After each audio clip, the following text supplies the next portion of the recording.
நம்மளை சுற்றி நிறையா பொறாமை குணம் கொண்டவங்களும் நெகட்டிவ் பர்சன் தான் நிறைய இருக்காங்க. அதுக்குன்னு என்ன பண்ணுறதுன்னு கேட்குறீங்களா?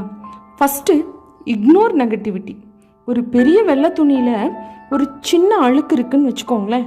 அப்போ அந்த அழுக்கை மட்டும்தான் நம்ம பார்க்குறோம், அதை சுற்றி இருக்க வெள்ளை துணியை பார்க்குறதில்ல. அப்போது நிறைய நெகட்டிவ் உள்ள பர்சனை பார்க்குறத விட்டுட்டு பாசிட்டிவ் பர்சன்ட்ட பேச கற்றுக்கோங்க. ஒருத்தர்கிட்ட விசுவாசமாக இருக்கணுங்கிறதுக்காக மற்றவங்கள நெகட்டிவாக பேசாதீங்க. பேசுகிறவங்க எல்லாம் பின்னாடி தான் இருப்பாங்க. யாரை பற்றி பேசுகிறீங்களோ அவங்க வாழ்க்கையில் முன்னாடி போய்கிட்டே இருப்பாங்க. ஒருத்தருக்கு உங்களை பிடிக்கலன்னு வச்சுக்கோங்களேன், அவங்களுக்கு நீங்கள் என்னதான் பண்ணாலும் நெகட்டிவாக தான் சொல்லிக்கிட்டே இருப்பாங்க.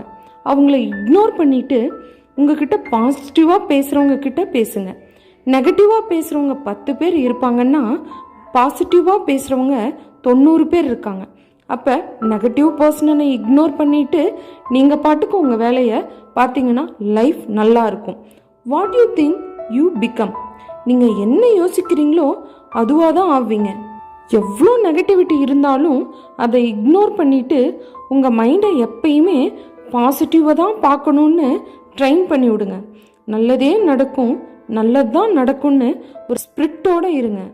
ஒன்று மட்டும் தெரிஞ்சுக்கோங்க, வென்றவனுக்கும் தோற்றவனுக்கும் வரலாறு உண்டு.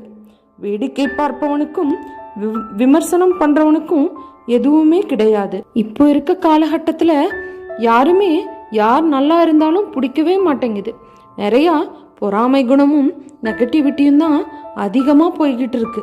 அப்போது என்ன பண்ணணும் அப்படின்னா, உங்கள் வீட்டுக்குள்ளார நிறையா பாசிட்டிவ் தாட்ஸான நிறைய விஷயங்களை ஒட்டி வச்சிங்கன்னா கண்டிப்பாக நெகட்டிவ்ல இருந்து கண்டிப்பாக தப்பிச்சு பாசிட்டிவான வாழ்க்கைக்கு போகலாம்.